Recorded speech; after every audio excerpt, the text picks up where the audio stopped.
జగన్ ప్రభుత్వం కక్ష సాధింపు చర్యలు, అరాచక పరిపాలన, దుర్మార్గపు పరిపాలన, ప్రజాకంటక పరిపాలన, ప్రజా వ్యతిరేక పరిపాలన అని ప్రచారం చేసి అధికారంలోకి వచ్చినటువంటి కూటమి ప్రభుత్వం పరిపాలన పక్కన పెట్టి ప్రజలకు ఇచ్చినటువంటి వాగ్దానాలను అమలు చేసేటటువంటి అంశాన్ని ప్రక్కకు పెట్టి ఏదైతే గతంలో విమర్శ చేశారో జగన్మోహన్ రెడ్డి గారు కక్ష సాధించాడని విమర్శ చేశాడో, విపరీతంగా ట్రోల్ చేశారో, విపరీతంగా ప్రజల్లోకి తీసుకెళ్లారో దానిని బలంగా అమలు చేస్తూ ఉన్నారు కూటమి ప్రభుత్వం వాళ్ళు. పోసాని కృష్ణమురళిని తీసుకోండి. నాకిక రాజకీయాలతో పని లేదు, నేను తప్పు చేశాను, నేను తప్పుగా మాట్లాడాను, అయినా నన్ను క్షమించి వదిలివేయండి, నా పనేదో నేను చేసుకుంటాను, ఇక రాజకీయాలతో నాకు సంబంధం లేదు అన్న పోసాని కృష్ణమురళిని వదిలిపెట్టలేదు. మా కక్ష సాధింపే ముఖ్యం మాకు. రెడ్ బుక్ రాజ్యాంగమే ఆంధ్రప్రదేశ్ రాష్ట్రంలో అమలు జరుగుతుంది. లోకేష్ నోటి వెంట వచ్చినటువంటి ఆ రెడ్ బుక్లో ఉన్నటువంటి పేర్లన్నీ కూడా మేము అమలు చేసి తీరుతాము, వాళ్ళందరి మీద కూడా చర్యలు తీసుకొని తీరుతాము అన్న విధంగా సాగుతోంది పరిపాలన. 14 కేసులు పెట్టారు. దాదాపు అన్ని చోట్ల బెయిల్ ఇస్తున్నారనుకోండి, అది వేరే సంగతి. నర్సరావుపేట బెయిల్ వచ్చినట్టు విన్నాము, విశాఖపట్నం బెయిల్ వచ్చినట్టుగా విన్నాము. కానీ వీళ్ళ ధోరణి, వీళ్ళ వ్యవహార శైలిని మనం ఆలోచించాలి. తాజాగా వైఎస్ఆర్సీపీ సీనియర్ నాయకుడు, వైఎస్ఆర్సీపీకి జగన్మోహన్ రెడ్డి గారి తర్వాత స్థాయి నాయకుడు అన్నంతగా పేరున్నటువంటి విజయసాయి రెడ్డి గారు, ఆయన కూడా తనకి దాదాపు 4 ఏళ్ల పాటు అవకాశం ఉన్నటువంటి పదవిని కూడా వదులుకొని రాజ్యసభ సభ్యత్వానికి రాజీనామా చేసి, వైఎస్ఆర్సీపీకి కూడా రాజీనామా చేసి తాను వ్యవసాయం చేసుకుంటాను, తనకి ఇక రాజకీయాలతో సంబంధం లేదు అని చెప్పి ఆయన రాజకీయాలకు దూరంగా ఉన్నప్పటికీ కూడా ఆయన్ని వదిలిపెట్టలేదు. మరీ విచిత్రమైనటువంటి పరిస్థితి ఏంటంటే, కాకినాడ సెజ్ దానిలో కేవీ రావుని బెదిరించారని, కేవీ రావుని లోబర్చుకొని బెదిరించి అదిరించి అతని దగ్గర వాటాలు రాయించుకున్నారని అభియోగం చేశారు. అసలు దానికోసమే, ఆ విషయంలో రాజీ కోసమే ఆయన పదవిని వదులుకోవాల్సి వచ్చింది, వీళ్ళతోటి నాకు ఎందుకు ఈ బాధ అని చెప్పేసి పక్కకు తప్పుకున్నాడు అనేటటువంటిది ఒక వార్త. అది ఎంతవరకు నిజం అనేది విజయసాయిరెడ్డి గారికి తెలియాలి, వేధించే వీళ్ళకి తెలియాలి. కానీ వీళ్ళు ఆ కాకినాడ సెజ్లో డీల్ కుదిరింది అంటూ కూడా పచ్చ మీడియా ఊదరగొట్టింది. అనేక ఛానళ్ళు, కందుల రమేష్ లాంటి వాళ్ళు, గుండుసూది లాంటి వాళ్ళు, టీడీపీ కోసం నిత్యం పనిచేసేటటువంటి వాళ్ళు కూడా సాయిరెడ్డి గారితో రాజీ కుదిరింది, కాకినాడ సజ్జ విషయంలో ఇక సాయిరెడ్డి గారిని ఒడ్డున పడేశారు అని చెప్పేసి చెప్పుకొచ్చారు. ఈ తెలుగుదేశం ప్రభుత్వానికి ఒక అలవాటు ఉంది. ఏమిటంటే, మనసులో ఒకటి పెట్టుకుంటారు, కేసు మరొక దాని మీద పెడతారు. నిన్న తాజాగా మాజీ స్పీకర్ కోడెల శివప్రసాద్ కోడెల శివప్రసాద్ ఆత్మహత్యకు కారణం విజయసాయిరెడ్డి గారంట. కోడెల శివప్రసాద్ ఆత్మహత్యకు కారణం కోడెల శివప్రసాద్ అసెంబ్లీలో ఫర్నిచర్ దొంగిలించారని కేసు ఎవరో విజయసాయిరెడ్డికి సంబంధించినటువంటి వ్యక్తి చేత పెట్టించారంట.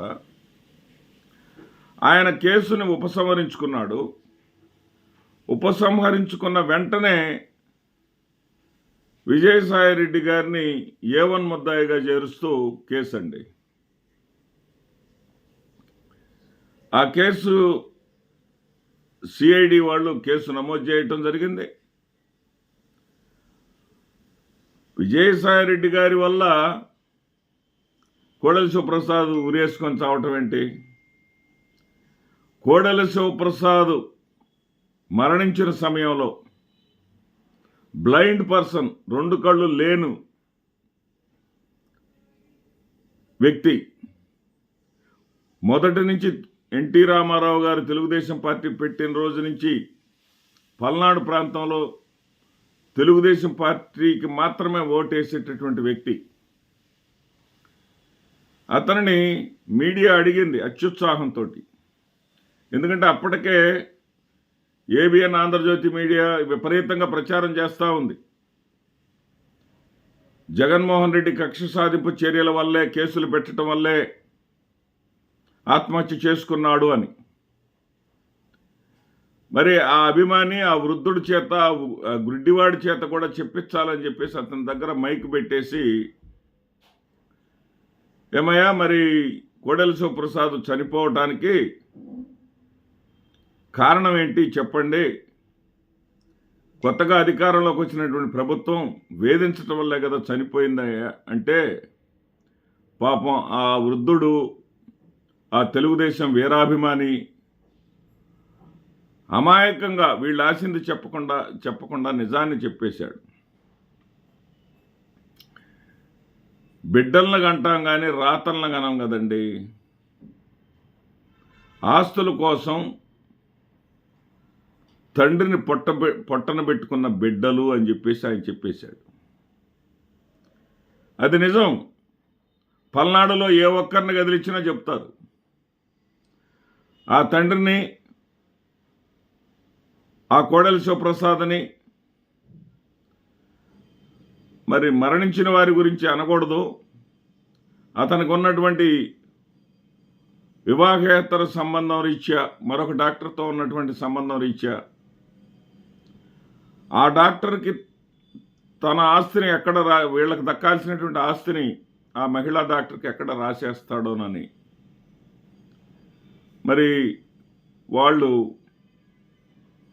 ఉరి వేసుకునేలా చేశారా, ఉరి నిజంగా ఎవరన్నా వేసి అలా చేశారా? ఎందుకంటే నాకు తెలిసినంత వరకు నేను పల్నాడు వాసినే, ఉరి వేసుకునేంత పిరికి మనస్తత్వం కోడెల శివప్రసాద్ గారిది కాదు అనేది $1 మిలియన్ ప్రశ్న. మరి దానిని కూడా రాజకీయ ప్రయోజనాల కోసం వాడుకుంది తెలుగుదేశం పార్టీ. ఆ రోజున ఆయన ఇంట్లో అసెంబ్లీకి చెందినటువంటి ఫర్నిచర్ ఆయన ఇంట్లో దొరికినటువంటి సమయంలో కొడుకు చేసిన తప్పుకు బాధతోటి, ఆవేదనతోటి హాస్పిటల్ పాలై గుంటూరులో ఉంటే, గుంటూరులో ఉన్నటువంటి అతనిని కనీసం పరామర్శించలేదు చంద్రబాబు నాయుడు గారు. పైగా తెలుగుదేశం పార్టీ నాయకుల చేత, అధికార ప్రతినిధుల చేత కోడెల శివప్రసాద్ని తిట్టించాడు. కోడెల శివప్రసాద్ లాంటి వాళ్ళ వల్ల పార్టీకి అప్రతిష్ట వస్తుంది అని చెప్పించాడు. కానీ అతని ప్రాణాలు గాలిలో కలిసిపోయినాక మాత్రం రాజకీయ ప్రయోజనాల కోసం వాడుకోవటం మొదలుపెట్టాడు. ఇది చంద్రబాబు నాయుడు యొక్క దుర్నీతి. ఇప్పుడు ఆ అంశాన్ని పైకి తీసుకొచ్చేసి విజయసాయిరెడ్డి మీద చాలా కేసులు ఉన్నాయి అంటే, లోపలేమో విజయసాయిరెడ్డి గతంలో వీళ్ళని చెడుగుడు ఆడుకున్నది నిజం. తండ్రి కొడుకుల్ని, చంద్రబాబు నాయుడు గారిని, లోకేష్ గారిని తన ట్విట్టర్ ద్వారా కానీ, తన రాజకీయ ప్రెస్ మీట్ల ద్వారా కానీ బాగా విమర్శించింది నిజం. అది మొత్తం కడుపులో పెట్టుకొని రెడ్ బుక్లో పేరు రాసి ఈ రోజున దీన్ని ఒకదాన్ని వెలుగులోకి తీసుకొచ్చి కోడెల శివప్రసాద్ ఆత్మవిశ్వాసం దెబ్బతినటానికి, కోడెల శివప్రసాద్ బాధపడటానికి, హాస్పిటల్లో ఉన్నా కానీ పలకరించలేదు అనేటటువంటి ఆవేదన పొందటానికి కారకుడేమో చంద్రబాబు నాయుడు గారు. నిజంగా అతను ఆత్మహత్య చేసుకొని ఉంటే దానికి కారకులు ఎవరని అంటే, నేను ఇంత చేసినటువంటి పార్టీ నన్ను ఇంత నిర్లక్ష్యం చేస్తుంది అనేటటువంటి ఆవేదన మాత్రమే కారణం అవుతుంది. ఆ కారణాన్ని పైకి తీసుకొచ్చేసి వెలుగులోకి తీసుకొచ్చి ఆ మీడియాలో ప్రచారం చేస్తూ ఇప్పుడు మళ్ళీ కాకినాడ సెజ్ కింద పలు సెజ్జుల మీద, పలు సెక్షన్ల క్రింద, కాకినాడ సెజ్ మీద పలు సెక్షన్ల కింద విజయసాయిరెడ్డి గారి మీద కేసు అంట. అంటే కేసులు కేసులు కేసులు కేసులు పెట్టడమే ఈ ప్రభుత్వం అధికారంలోకి వచ్చింది. కేసులు పెట్టడానికి, కక్ష సాధించడానికి, ప్రజలను పరిపాలించడానికి కాదు, ప్రజలకు ఇచ్చిన వాగ్దానాలు నెరవేర్చడానికి కాదు. ఈ కేసుల ప్రభుత్వమా ఇది, లేక ప్రజల కోసం పనిచేసే ప్రభుత్వం? ఒక్కసారి ఆలోచించండి. నమస్తే.